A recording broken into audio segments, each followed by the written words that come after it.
আসসালামু আলাইকুম everyone, welcome back to my channel KD embroidery. কেমন আছেন আপনারা সবাই? আশা করি ভালো আছেন। আমিও আলহামদুলিল্লাহ আপনাদের দোয়ায় ও ভালোবাসায় ভালো আছি। আমি আজকের আরেকটি সেলাই ভিডিও নিয়ে আসছি আপনাদের সামনে। সেলাই ভিডিওটি দেখতে থাকুন। এখানে আমি একটা কামিজের বর্ডার লাইন সেলাই দেখাবো আপনাদের। সম্পূর্ণ ভিডিওটি দেখবেন এবং আমার চ্যানেলটি সাবস্ক্রাইব করে রাখবেন। কোনো প্রকার ভিডিওটি স্কিপ করবেন না, তাহলে অনেক সেলাই আপনারা বুঝতে পারবেন না এবং জানতে পারবেন না কিভাবে আমি এই সেলাইগুলো দিয়েছি। এই বর্ডার লাইনটা সম্পূর্ণ ভিডিও দেখার পর আপনাদের অনেক ভালো লাগবে। কাজটা নিখুঁতভাবে করেছি, যতটুকু চেষ্টা করেছি ততটুকু করেছি। আপনারা সাথে থাকুন, সবাই দেখুন। আর এই ভিডিওটি দেখতে দেখতে আপনারা একটা ইসলামিক কাহিনী শুনুন আমার কাছ থেকে। ইসলামের ছায়াতলে বিল্লাল রাদিয়াল্লাহু একদা কাবা গৃহে প্রবেশ করলেন। জৈনেক কাফের তার পিছনেই ছিল, কিন্তু তিনি তাকে দেখতে পাননি। তিনি এদিক ওদিক তাকিয়ে কোনো কাফেরকে দেখতে পেলেন না। তিনি কাবা গৃহে রক্ষিত মূর্তিগুলোর শরীরে থুথু নিক্ষেপ করতে লাগলেন এবং বলতে লাগলেন, যারা তোমাদের পূজা করে, উপাসনা করে, তারা ক্ষতি ও লোকসানের মধ্যে রয়েছে। আসলে নবীজি সাল্লাল্লাহু আলাইহি ওয়াসাল্লামের সঙ্গে সাক্ষাতের পর হযরত বিল্লাল রাদিয়াল্লাহু এর অন্তরে গভীরের শাশ্বত ইসলাম পৌঁছে গিয়েছিল। আল্লাহ পাকের একত্ববাদের জজবা হৃদয়ের গভীরে পৌঁছে গিয়েছিল। হঠাৎ ওই কাফের কুরাইশি বের হয়ে এলো। সে হযরত বিল্লাল রাদিয়াল্লাহুকে ধরার জন্য অনেক চেষ্টা করল, কিন্তু সক্ষম হলো না। আর এভাবে হযরত বিল্লাল রাদিয়াল্লাহু তার হাতে বন্দী হওয়া থেকে বেঁচে গেলেন এবং দৌড়াতে দৌড়াতে স্বীয় মনিব আবদুল্লাহ ইবনে জাদআনের গৃহে প্রবেশ করে আত্মগোপন করলেন। ওই কুরাইশ কাফের সহ লোকেরা হযরত বিল্লাল রাদিয়াল্লাহু এর পিছু ধাওয়া করে আসছিল, কারণ তারা তাদের মূর্তির অবমাননা ও অপমান বরদাস্ত করতে পারছিল না। তারা আবদুল্লাহ ইবনে জাদআনের গৃহে পৌঁছে কড়া নাড়তে লাগলো। আবদুল্লাহ বাইরে এলে লোকেরা তাকে বলল, তুমি কি সাবি হয়ে গেছো? সে বিচলিত হয়ে বলল, না, এমন কখনো নয়। আমি মুসলমান হয়ে গেলে লান উজ্জার নামে 100 উট কোরবানি করা আমার উপর ওয়াজিব। লোকেরা বলল, তোমার এই হাবশী কৃতদাস আমাদের মূর্তির উপর থুতু নিক্ষেপ করছে এবং এদেরকে অপমানিত করছে। সুতরাং হযরত বিল্লাল রাদিয়াল্লাহুকে ডাকা হলো।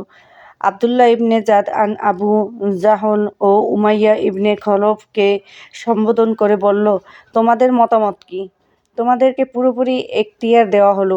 এই কৃতদাসের সঙ্গে যা খুশি তাই করো।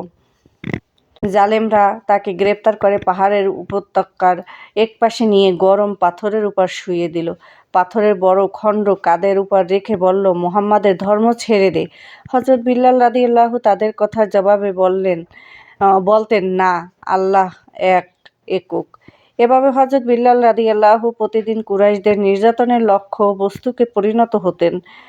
মক্কার কুরাইশরা তাকে প্রখর রৌদ্রে উত্তপ্ত বালু অথবা প্রস্তরের উপর চিৎ করে ফেলে কোনো ভারী পাথর তার বুকের উপর রেখে বলতো, হ্যাঁ, ইসলাম ছেড়ে দে, নতুবা মৃত্যু কবুল কর। কিন্তু তিনি কোনো অবস্থাতেই ইসলাম ছেড়ে দেওয়া কবুল করেননি এবং আহাদ আহাদ শব্দ ছাড়া অন্য কোনো শব্দ তার মুখ থেকে নিঃসরিত হয়নি। যখন রৌদ্রের প্রখরতা কমে যেত, তখন গলায় দড়ি বেঁধে দুষ্ট ছেলেদের হাতে সুপুর্দ করে দিত। তারা তাকে মক্কার এক পাশ থেকে অন্য পাশে টেনে হেঁচড়ে নিয়ে যেত। নবীজি সাল্লাল্লাহু আলাইহি সাল্লাম বললেন, আমাকে আল্লাহর পথে এত কষ্ট দেওয়া হয়েছে যে অন্য কাউকে এত কষ্ট দেওয়া হয়নি, আর আমি আল্লাহর পথে এত ভয়ভীতি পেয়েছি যা অন্য কাউকে পাইনি। আমার উপর 3টি দিন এরূপ অতিবাহিত হয়েছে যে আমার ও বিলালের নিকট পানাহারের জন্য এমন কোনো খাদ্য সামগ্রী ছিল না যা আহার করা যায়, এই বস্তু ব্যতীত বা বিল্লালের বগলের নিচে গোপন ছিল। অর্থাৎ এতটুকু খাবারও ছিল না যা হযরত বিল্লাল রাদিয়াল্লাহু তার বগলে ধারণ করতে পারবেন। আমার এই কাহিনীটি এখানেই শেষ। তাহলে এটা হলো একটি জামার বর্ডার লাইন। এভাবে জামার নিচে করে নিতে পারেন, আর জামার ভিতরেও ছোট ছোট ফুলগুলো দিতে পারেন। এই হলুদ কালারের যে ফুল সুতা দিচ্ছি, ওখানে এরকম ছোট ছোট পাপড়ি দিয়ে ভিতরে গোল করে দিতে পারেন, তাহলে দেখতে ভালো লাগবে। আর এই ডিজাইনটা জামায় তুলে তারপর আপনারা করে দেখুন একবার, দেখতে অনেক সুন্দর লাগবে। আমার এই ভিডিওটি কোনো প্রকার স্কিপ করবেন না, সম্পূর্ণ ভিডিওটি দেখতে থাকুন।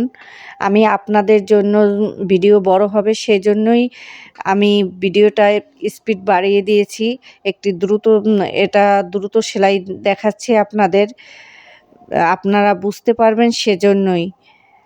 আমার এই ভিডিওটি করতে গিয়ে বা অনেক কথা বলতে গিয়ে যদি কোনো প্রকার ভুল হয়ে থাকে তাহলে ক্ষমা সুন্দর দৃষ্টিতে দেখবেন। এটা হলো ফাইনাল লুক, করার পর কীরকম হয়েছে এরকম করলে ভালো লাগবে।